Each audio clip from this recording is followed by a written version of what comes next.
Live. Oh, no, I don't want to end the broadcast because we're live. We're live, and I'm dark because I have no clue how to light myself. Hi, this is Dave, Florida Beer Blog, Florida Beer Media. Welcome to another episode of the Sunshine State Happy Hour. Thank you so much for bearing with us as we took last week off because we kind of needed it.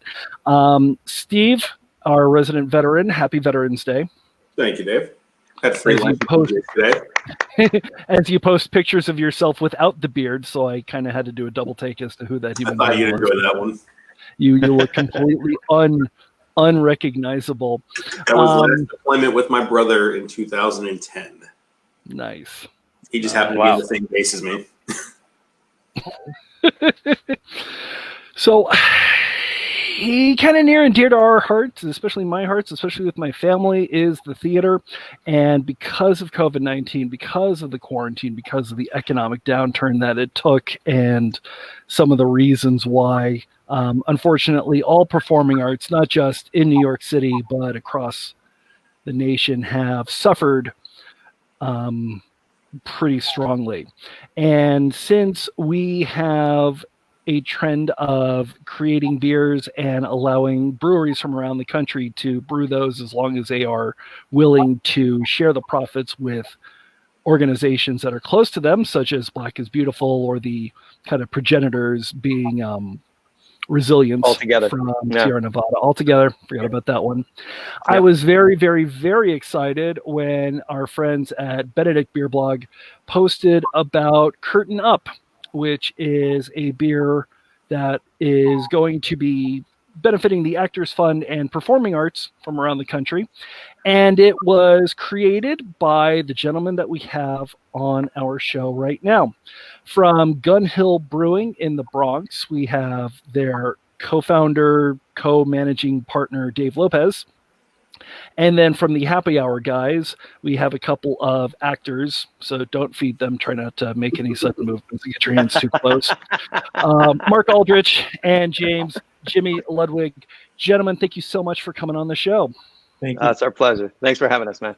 You are more than welcome. And obviously, Jimmy, you are currently still at work in the awesome theater that you are in. So you are not. Only just recently, though, and I have to show you. I'm going to show you something really that's just going to blow your mind. So the students were given on the first day. I'm teaching at a theater school, and I just started a week and a half ago. And the students are being given an entire host of masks. So there's like this standard, here's the standard sort of athletic mask, which is, your standard athletic. But here, this one is crazy. This is a singer's mask.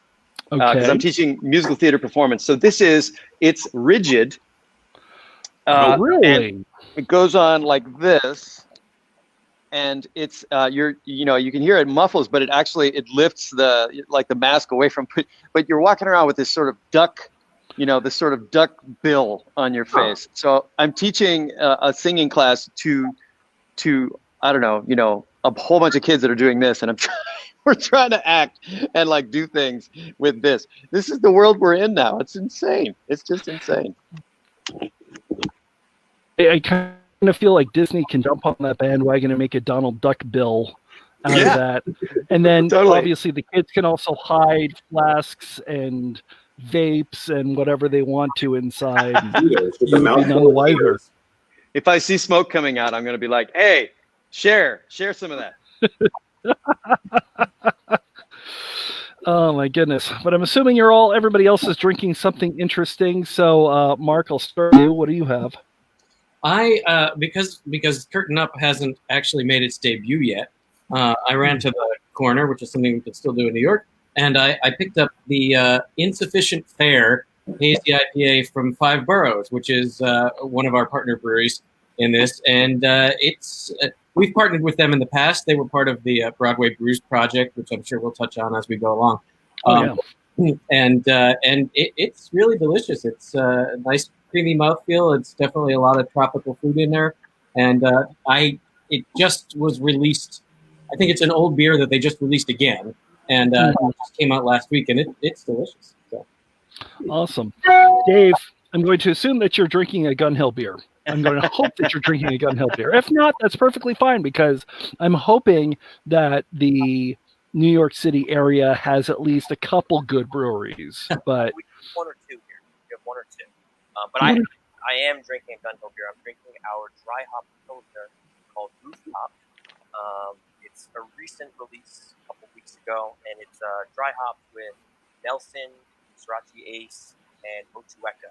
So it's very heavy on the Nelson, I would say. So there's a lot of grape notes to it. Very, very enjoyable, 4.8%. So perfect for a little muggy November day that we've got going on here today. Oh, gotta love it. Steve, are you drinking anything? Jelly Donut IPA. Oh, man. How is it? It's actually delicious. I was surprised. I was very pleasantly surprised with their coffee porter. I actually had the Dunkin' Pumpkin yesterday, and it was also right there where I needed it after a hot day at work. That's funny. I am keeping it firmly in Florida. Biscayne Bay, Tropical Bay IPA. Very kind of right down the line. Nicely fruity. I'm trying to see if it's got anything. I should probably figure out a little bit more details. This is an interesting story behind the name that we could probably talk about offline, but I'm sure I'm going to be writing about it in the blog sometime soon. But I also still have that Marlins lager for you, Dave, sitting in my fridge. Oh, yeah.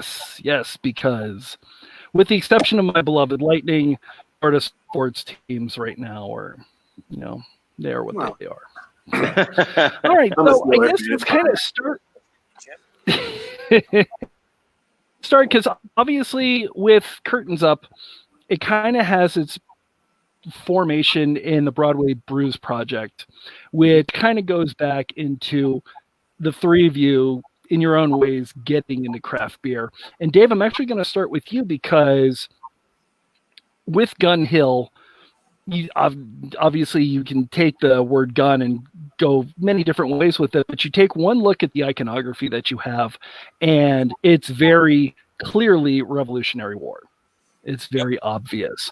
How much of the brewery is kind of rooted in that past history of New York, and then how much of it is trying to tie into some sort of image of what New York beers generally do and what they all like to drink, kind of like Portland or Denver?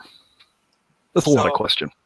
So the name for the brewery, Gun Hill, as you mentioned, it does come from the Revolutionary War. Gun Hill is actually a main road, main thoroughfare in the Bronx, which got its name from a battle in the Revolutionary War.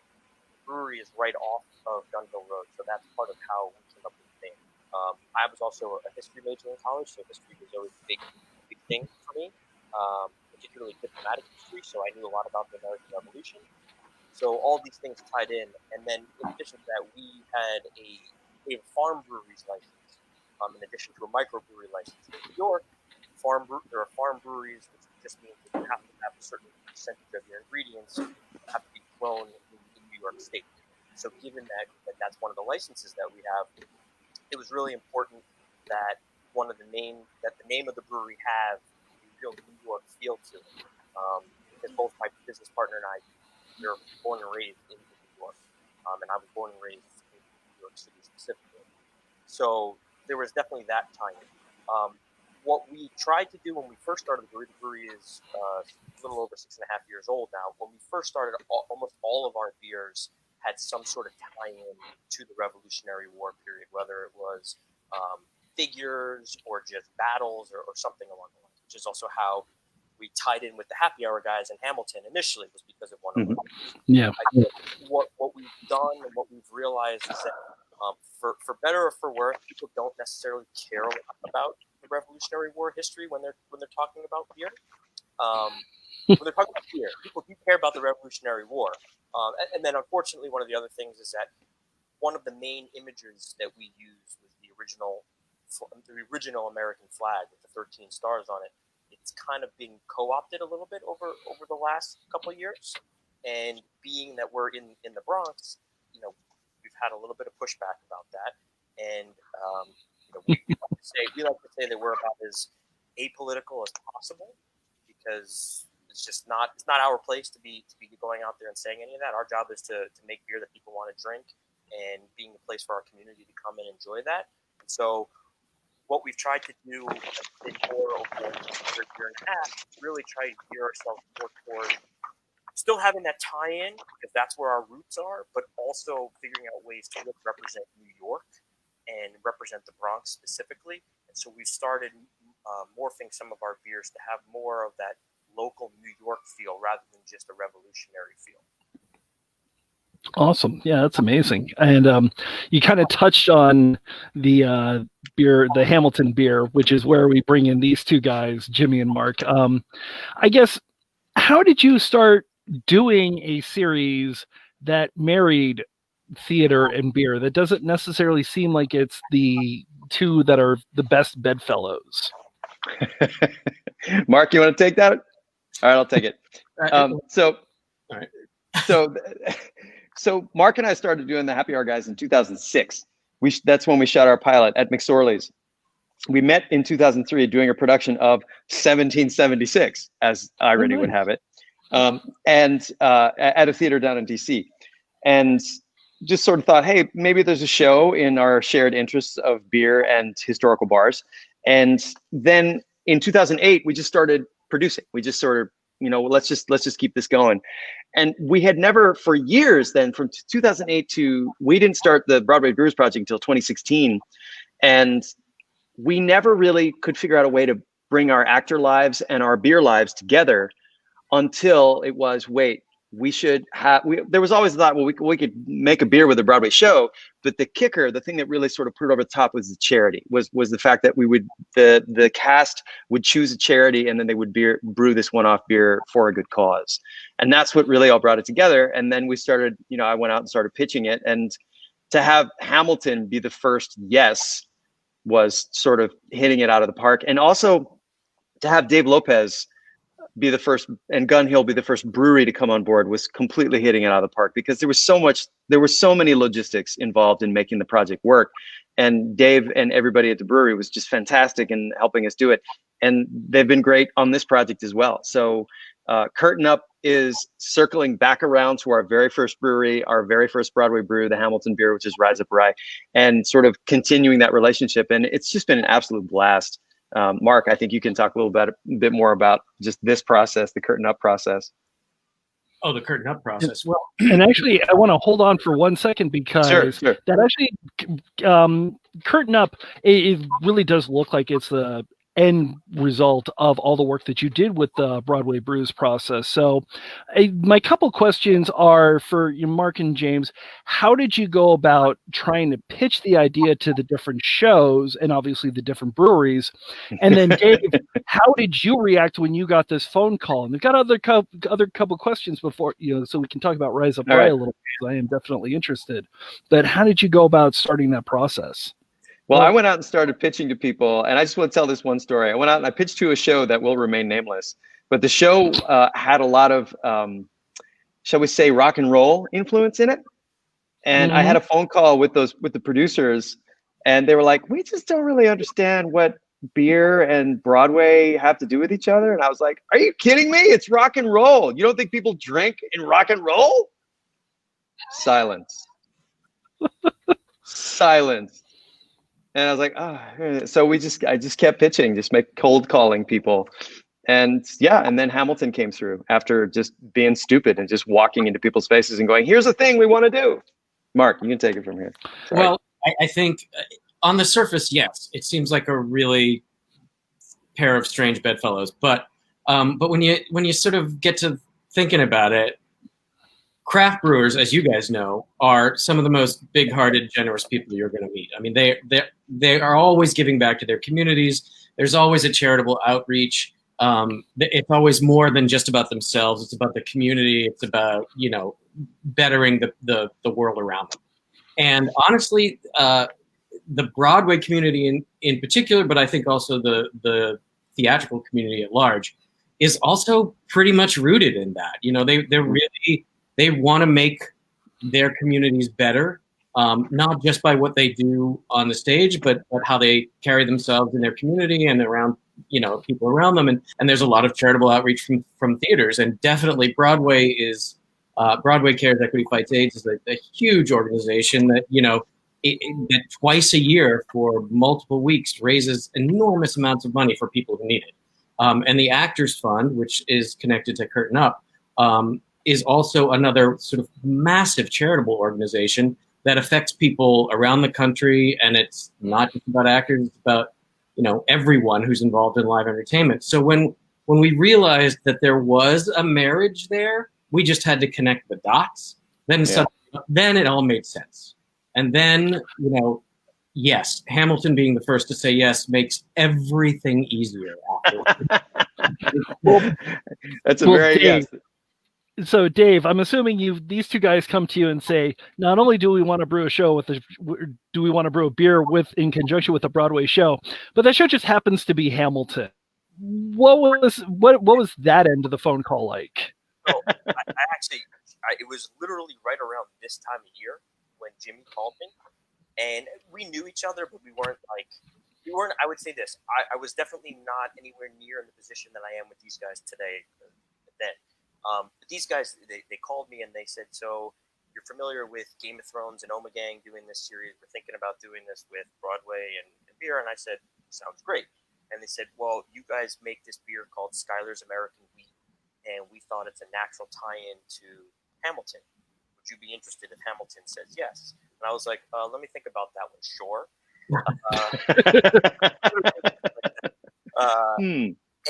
But I will say this, in both of our sort of defenses, Hamilton was popular, but it was nowhere near where it would be sort of 4 or 5 months later when we started brewing the beer, because we started this before they won the Grammy Awards, before they got nominated for all the Tonys. So it was sort of like right on the cusp of taking off. So we got to go along for the ride big time on that. Nice. I do want to interject real quickly that, yes, we hit it out of the park with Hamilton, but as Jimmy said, we hit it out of the park with Gun Hill and Dave, because Totally. Rise Up Rye has become a staple for them. It's still served when we're allowed back in theaters. It's still served at Hamilton at the theater. Yep. Really? It's still at the Rogers. It's also served at Madison Square Garden and at Citi Field, and it's won multiple awards. Like, in and of itself, that is a fantastic beer that happened to be married with a fantastic show. Like, the cosmos aligned for us when we stumbled into putting those two together. Yeah, totally. And so herein lies my question, and I'm going to ask this question again when we talk about Curtain Up, especially for you, Dave. When it comes time to formulate a recipe that is attached to a project like this, do you want to do something that kind of honors the show and ties into that? Or do you want to create something that is just going to be marketable and palatable, that's going to have as many beer drinkers as you want drinking it, so that way it gets more traction that way?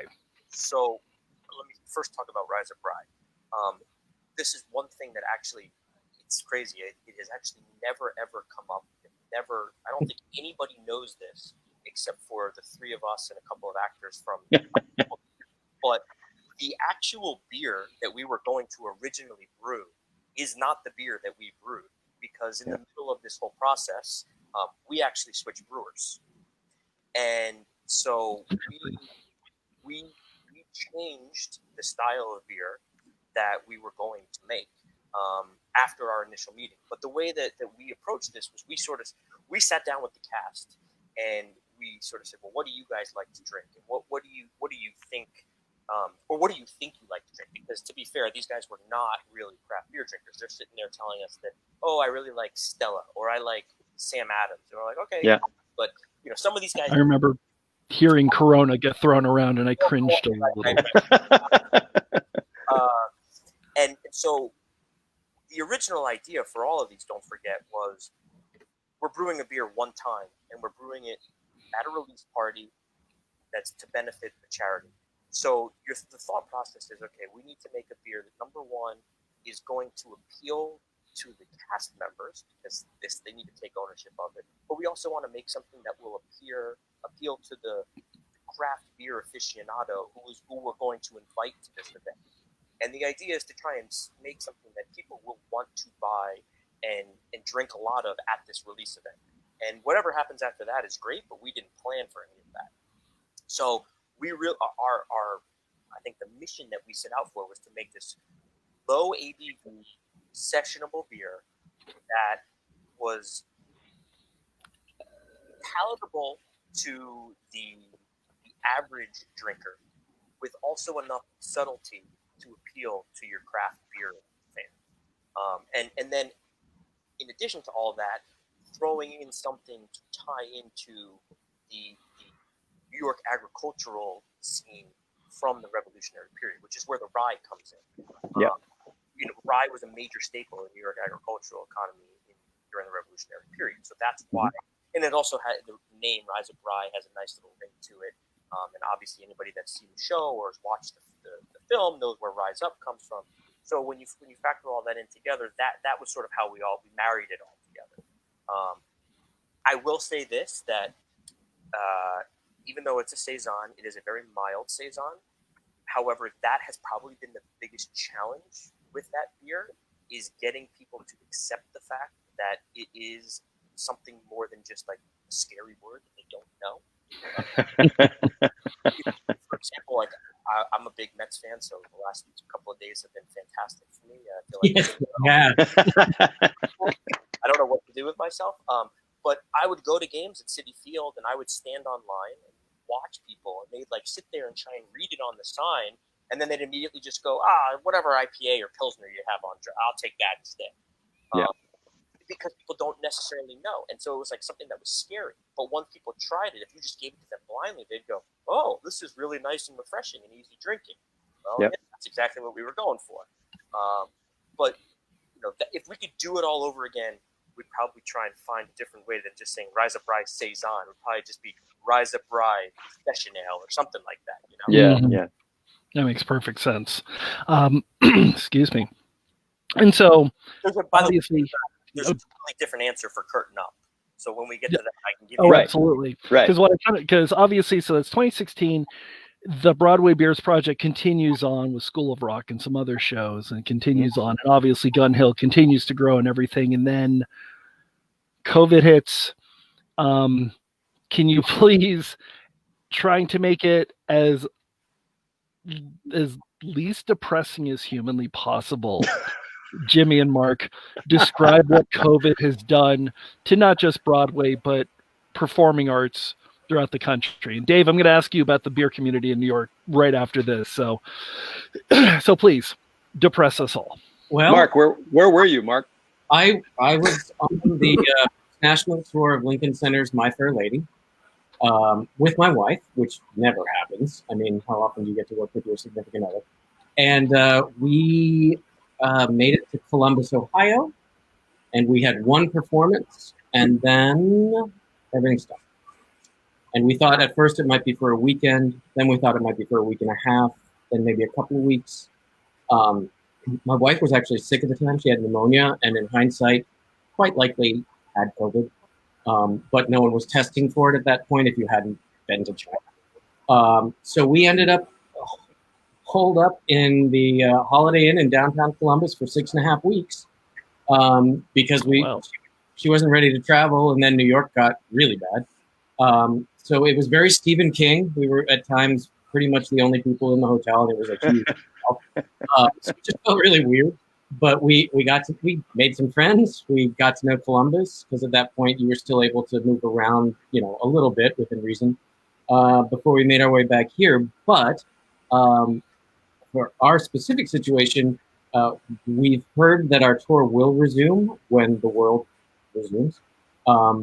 But we have no idea when that will happen. And essentially all live performance, with very, very few exceptions, is on hold until someone tells us things change. And it's at least until the end of next summer, quite likely longer than that. It all depends on things that are way out of our control.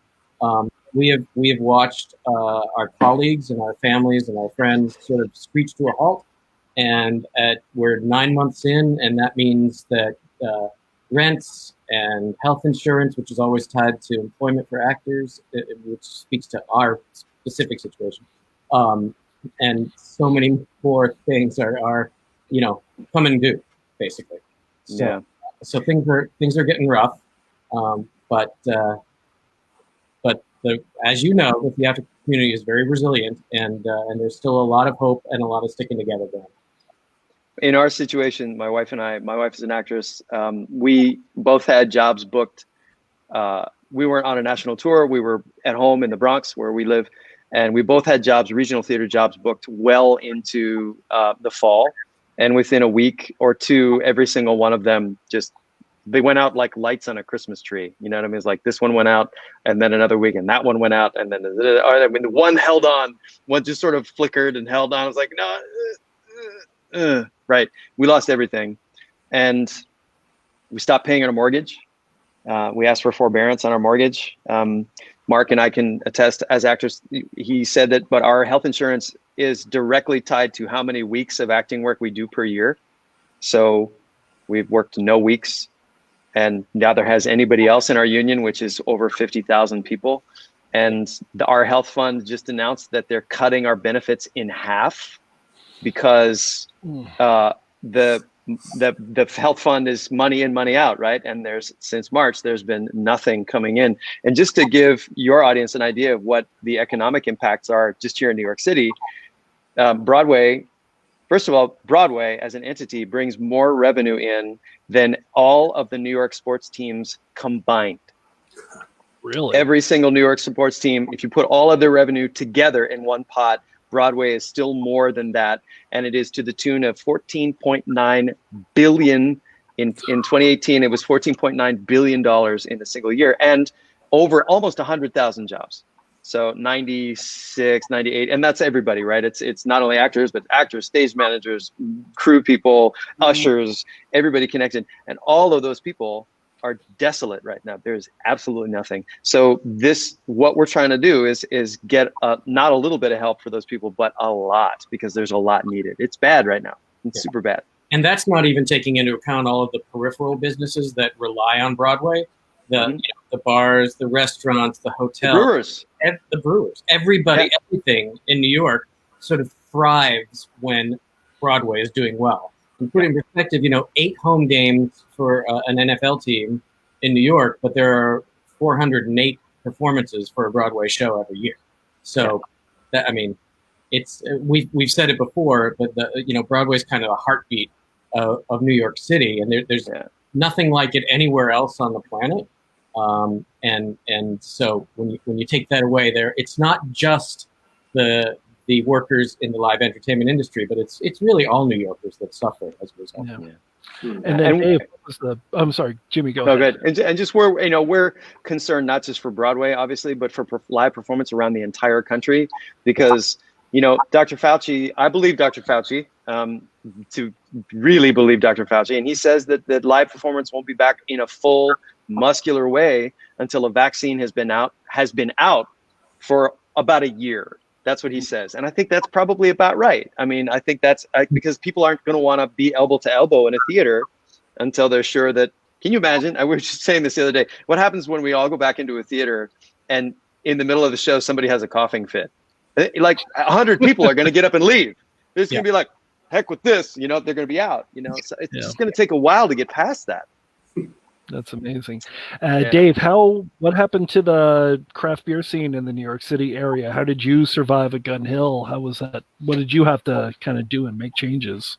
Well, first thing I would say is still surviving is what we're still going on. It's still going on in a big way. And today, even, there was just an announcement that all bars and restaurants starting Friday have to close at 10 p.m. now. Yep. And that's our cases are going up. That's the first step. If we don't start behaving better, then they're going to talk about taking away 25% indoor dining that we have now, and the winter coming to Game of Thrones. We're already going to be struggling to get people in the door as is. Winter is always a little bit slower, particularly inside a lot of breweries that aren't, let's just say, fully functioning with heat in some cases or whatever. But for us, I mean, what did we have to do? We had to completely change our business model. We were very, very, very heavy draft focused. That obviously was not feasible for many months. Even now, it's still not feasible.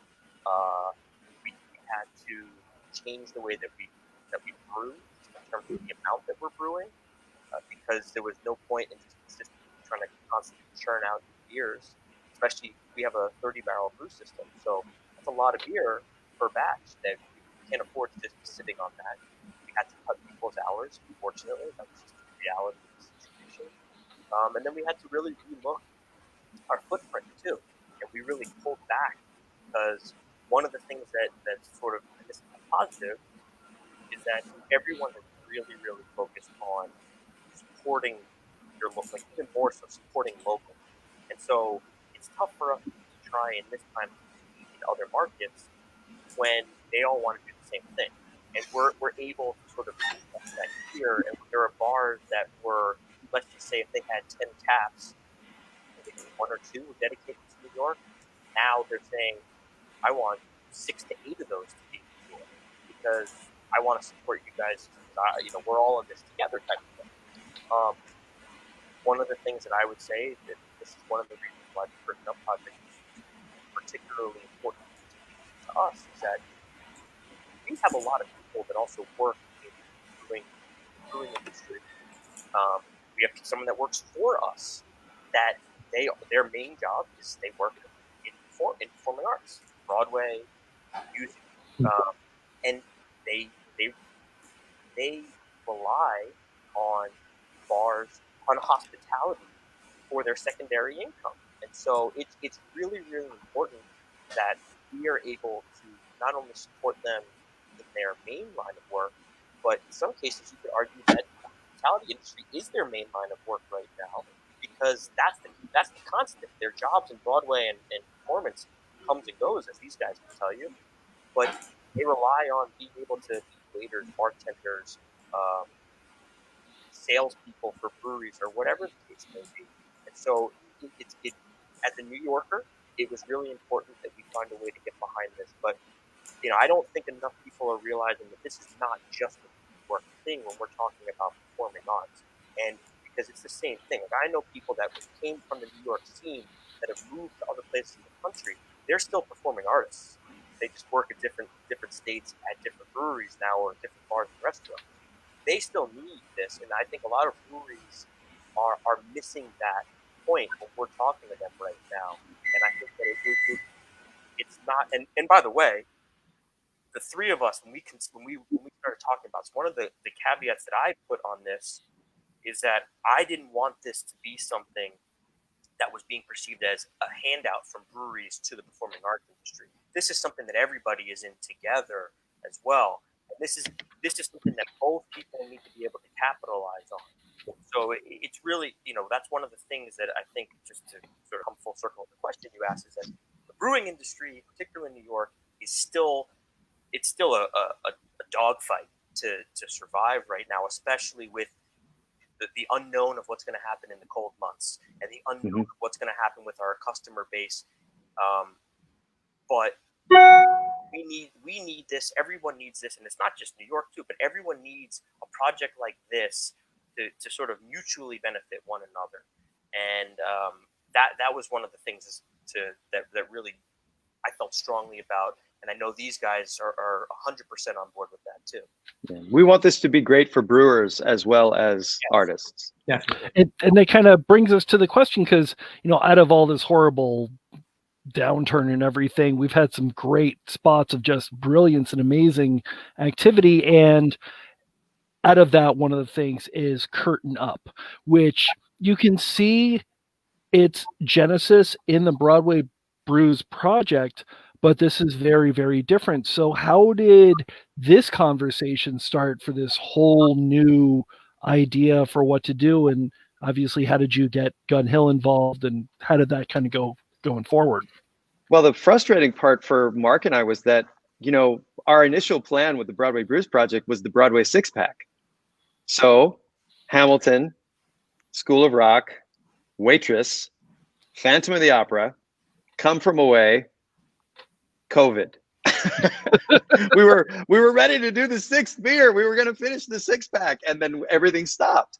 And it was actually, Mark and I were like, we kept going back and forth. How are we going to finish the six-pack? What are we going to do? It's got to be something impressive. And how can we do anything impressive under these circumstances? And then we both saw the open source beer ideas that all together, and other projects. And it was actually, Mark was the one that said, we need to do something like this and just rally, not only a state, not only the tri-state area, but rally the whole country around the idea of taking care of our performing arts workers, people who make a living in the performing arts, and people who brew for a living. Yeah, we kept thinking, oh, we're going to have to wait. We're going to wait a year to finish the six-pack. We kept pushing things off and wondering how, what we could do to accomplish it sooner. And like I said earlier, we thought it was going to be a few weeks tops. And then it was 5 months, 6 months, 7 months. And we were looking around and realizing, and we were strong supporters of the other initiatives that came before us, like Altogether, Black is Beautiful. We did what we could to support them and promote them. And then we looked around and saw our families and colleagues and friends going through similar things, in some cases even worse, because there's no effective work. So tapping into what we knew about the craft beer community and what we knew about our community, we thought there was a marriage there, and people want to feel hopeful about something right now. They want to feel like there's something they can do, even if it's just going to your corner, deli and picking up a 4-pack of a beer that is going to support someone or something that you care about. So that's how it came about. We were literally at a brew. We've shot once on location. We have over 380 episodes online now, and we shot together once since this began. And it was, it was safe. Everything was controlled, and it still felt a little weird. But that's where the idea came up. We were like, well, we're finally together. And we didn't initially think about going back to Dave, to Gun Hill, because we thought, well, they've done their time. He's done enough. Again. But then it quickly became obvious to us that there are some fantastic breweries in our area, and many of them would have stepped up and done what we were asking for. But Dave stepped forward. And we realized that we had such a great working relationship with him, and we trusted him. Like, we trusted Dave the person, and we trusted Gun Hill the brewer. And those were the most important aspects to us, because this isn't something that you can put off. This isn't something you can return an email 8 or 9 days later. Like, if it's going to work, it's going to take work.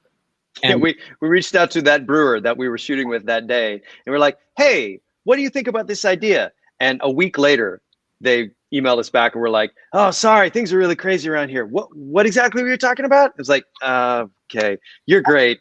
And we're going to go talk to Dave now, because, it's quicker turnaround. We love that brewery, and they make great beer. Love them. And we hope that they're part of this project at some point. But if we had moved forward with them, we would still be talking about it.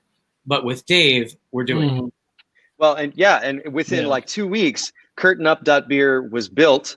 Mark and I had built it, and Dave had supplied all of the, between all of us, we had gotten all the resources together that create that open source website where you can create the beer from. So we got it done in a couple of weeks. That's impressive. And I know, Dave, you talked about Rise Up Rye and how you had a focus going on that way.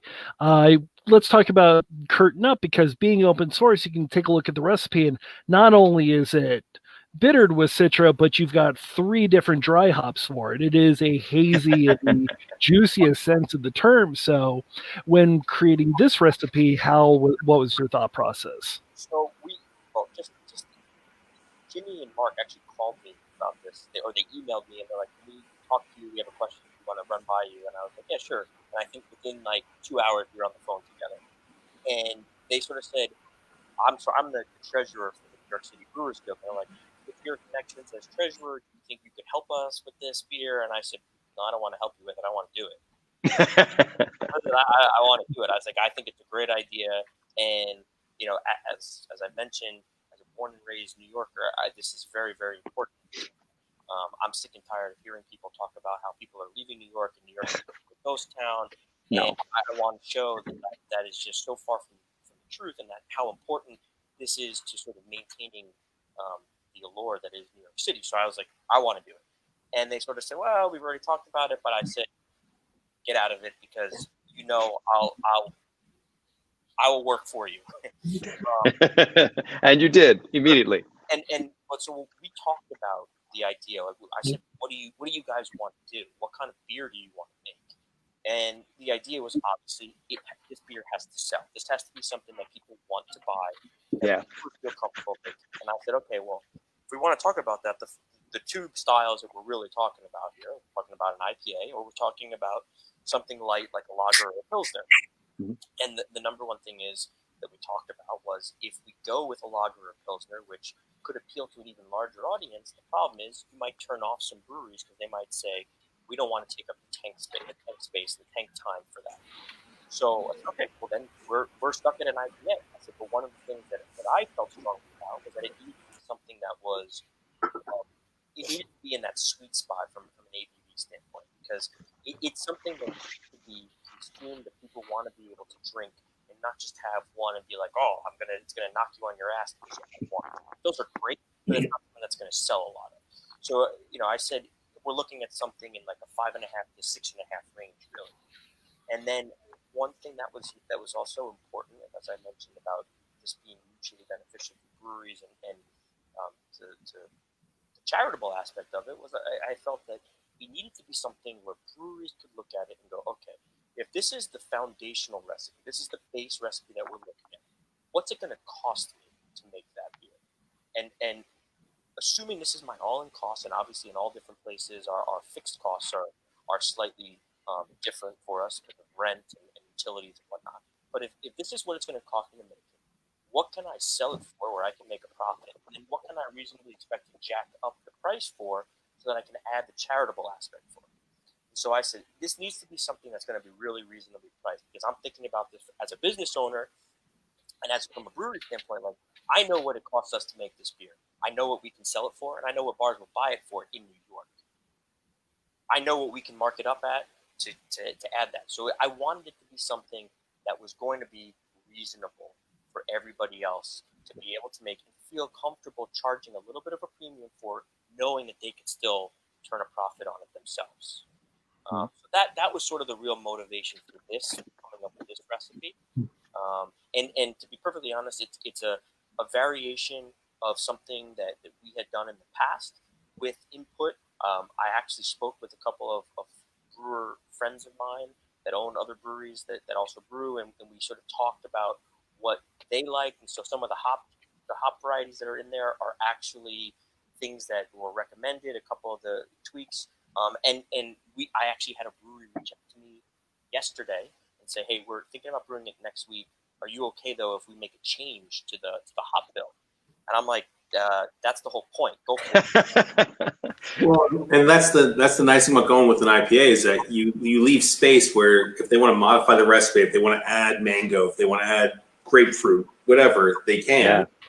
So breweries all over the country can add their regional fruits to it and make it more personalized, as opposed to just being a pilsner, which needs to taste pretty much the same. Yeah. The idea is you go do you. I mean, how much would it suck if we had 50 breweries in New York City and Lower Westchester and everything, all making the exact same beer? Yeah. I mean, it could be great, but at the same time, like, everyone wants to try something different and see what how spin that everyone's going to put. Right. We're going to be true to the recipe because it was our recipe, and I think that it's important for us to have the original out there. But I hope that everybody puts their own little spin on it in any way. And listen, maybe even people want to use a different yeast strain than what we're recommending, and that's going to you keep the hops the same, but use a different yeast strain. So literally whatever it is, but it was important that the base, the starting off point, was reasonable for everybody from a dollars and cents standpoint. And Mark and I are super excited because Dave is hours away from brewing it. Like you're gonna brew it very soon, and we're super excited. I can't wait to taste this beer. That'd be cool. It's kind of amazing. And I was going to say, because you've had several breweries around the country that have signed on to brew it. Here in the state of Florida, we know our friends in Vero Walking Tree, they have signed on to do it. So I'm excited. How has the reaction been from the craft beer community, from the theater community, and just from craft beer drinkers in general? Well, given the fact that we really haven't done any press yet whatsoever, I mean, we announced it at Blocktoberfest, which is the New York City Brewers Guild Fall Festival. We announced it in 2 separate weekends, and just from the very sort of word of mouth buzz that we have, we're closing in on 30 breweries. But we haven't really done any press at all because we're going to try to stay away from doing press to sort of the whole world, not just the beer world, until there's actual beers that people can put their hands on and drink. Right. At which point we will, Mark and I will marshal all of our fancy people that we know in the acting industry and get as many of them putting their hands on it. And, the charity that we're working with, the Actors Fund, has just this huge list of really cool, fancy people, actor types that, we want to try and get it. I mean, I want to get Seth Meyers drinking one of these on set. You know what I mean? Jimmy Fallon should be drinking one of these in a couple of weeks. But that'll be, in the beginning of December. Probably, or mid-December, somewhere around the holidays, and then that's just the beginning, right? Because all these other brewers have expressed interest, but they won't be able to fit it into their brew schedules until later, and that's absolutely the point. Like, don't rush this into your schedule. Brew it whenever you can. Like this, people are going to need this for a long time. Yeah, we expect this to go on well into, if not all the way through 2021. Yeah, and that's okay. We want the brewers to brew it when it fits their schedule and when they're comfortable doing it. Certainly the community, the live entertainment community, is going to need help for the foreseeable future. So what we've done is we've simplified it as much as we can. Everything anybody needs is on the one-page curtainup.beer.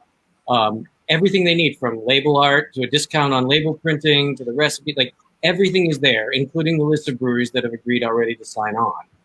And actually, ironically, Dave will not be the first version of the beer to hit the market. Because some friends of ours that we shot with, I did a series of gigs in Boise, Idaho, of all places, about 15 months ago. And there's a great brewer in Boise called Barbarian Brewing. And they reached out to us, and we had plans to brew a hazy IPA tomorrow. Can we tweak the recipe and just put it in the so it's in the tanks in Idaho. Nice. So it's coming. It's right around the corner. I want to make note that I have moved on to beer number 2. Also from a brewery. There we go. From a brewery that is Captain Lawrence from right outside of New York. Here is going to be brewing as well. So another one of our partner breweries. My evening number 2. I'm on beer number 3. Got your dish pack going, don't you? Those are awesome. Yeah, I haven't seen those yet in New York, and I've been looking. Like I said, because I really like the coffee porter. So they're not like the greatest thing to write home about, but they're definitely worth the pickup at least once. I was born in Massachusetts, so Dunkin' Donuts has a special place in my heart. No matter what happens, so that's just the way it is. It's in our DNA. Well, I guess the last question that I definitely need to tell you or ask you is the most important in terms of, if you're watching this show, if you're like Steve and I and you have connections with Florida brewers, what can we do to really get the word out and start getting money flowing into the Actors Fund and so on? Tag your favorite brewer. Go to curtainup.beer. All the resources are there. Whether you're a brewer or a beer drinker, go there. And if you're just a beer drinker, you can download an entire folder of graphic art that you can use and just put it on social media and tag your favorite local brewer and be like, hey, are you guys going to brew this beer? Because I want to raise some money for it. Because that's the other thing. The instructions on the site are, yes, we want brewers first to keep what they need, right? Keep what you need, give what you can. So everybody's hurting right now. Everybody's hurting. So brew this beer, make some money for yourself, and then point a little bit of that money cannon at the Actors Fund, which is an amazing organization that not just for actors, it's for everybody in live entertainment. They don't just serve actors, they serve everybody configured with the live entertainment. And they've given out over $16 million in direct assistance since the beginning of the pandemic. So they're incredibly active. They're wonderful. But the key for everybody who's local in Florida, if you've got a performing arts venue around you that's hurting, you can also take some money from this and point it at your local performing arts organizations, whether it's a regional theater that's dark or a music venue that's not running. That is part of this project as well. So we want it to be as important to everybody around the country as it is to us here in New York with Broadway, and that it can be. I would actually say also reach out to your local arts organizations. Inform them about what this project is and what its goal is, and have them reach out to local breweries as well, because what we'd like to see is to like complete that community circle. So if one reaches out to the other, then hopefully there's going to be a marriage there that makes sense for everybody and draws attention, like Jimmy said, both to the craft brewers who we know are struggling this year. We would like this to be some sort of boost for them. And obviously the performing arts organizations, and that will take many shapes and many forms in every community around Florida and around the country. Well, and like, for instance, actually, speaking of Florida, Walking Tree is right. I mean, the reason I know Walking Tree so well is because I worked at Riverside Theater in Vero, and Riverside's new housing, actor housing, is about 27 steps from Walking Tree, which makes it one of the best. Oh God, it makes one of the best jobs. Yeah, it's an old Navy storage facility, and they're wonderful there. And they have already connected with Riverside. They're working with their PR people, and they're going to make some hay out of it. You know, we're brewing this beer, and we're going to make some money for Riverside and help out the arts in Florida. It's great. And that's what we want to see in communities everywhere. You know, there's all over the country. Every community now has a craft brewery, pretty much at this point, and every community has an arts outlet, whatever that may be. We've talked about, you know, whether it's a dance school or a theater school for kids that's having a hard time right now, or a ballet program, or a local symphony, or an orchestra, or a theater. There are so many ways for this to help people, and those are the connections we want to see made. And one of the things that I would say from a brewer standpoint, if any breweries are listening to this or something, if you're listening and you're trying to pitch this to your local brewery, I think one of the things that we've experienced so far is people aren't thinking about this bigger picture. And the thing is that, you know, you're worried about saying, I need to keep all the profits I can make. But if you're selling a 4-pack to go in your tasting room or whatever at $14, $16, whatever it is, you can still sell it for that. Sell it for $18 or sell it for $20. It's $2 more per 4-pack. And you just are allocating that $2 extra per 4-pack to this program. You're still making what you would have been making before. And people will pay that little extra $2 if they know that it is going to a very good cause and something that will ultimately come back around to help them and their community. So, like, it's there's really no reason not to find a way to make this part of your schedule over the next 8 months or 9 months. And that's all we're asking is people to commit. Absolutely. So I do appreciate your time. Whoop. Oh, go ahead. We're just asking people to commit over the next 8 months. That's it. Yep. Cool. Yeah, I'm definitely going to get the word out. Steve, do you mind helping out with that a little? Now that you don't work around a ton of breweries yourself, you know. No, not at all. Fort Lauderdale has only. Oh, right. Yeah. Nobody major. So, gentlemen, thank you so much. Thank you so much for coming on the show. Next week, we're going to do a deep dive into one of my favorite craft beer hotspots in Florida, St. Petersburg, which I know also has some excellent live theater as well. So we're going to be chatting with Bay Area beer blogger and Florida Craft Daddy to kind of get the lowdown. They've got a couple more that just opened and some more are on the way, so we definitely have a lot to explore. In the meantime, curtainup.beer is the website, right? That'll have everything that you need reach out to your local brewery, reach out to your local performing arts organization, get the two of them involved. Let's see if we can get as much support as we can. Mark, Jimmy, Dave, thank you so much for coming on the show. I do appreciate it. We will see everybody next week, and have a wonderful evening. Bye, everyone. Thank you very much. Thank you.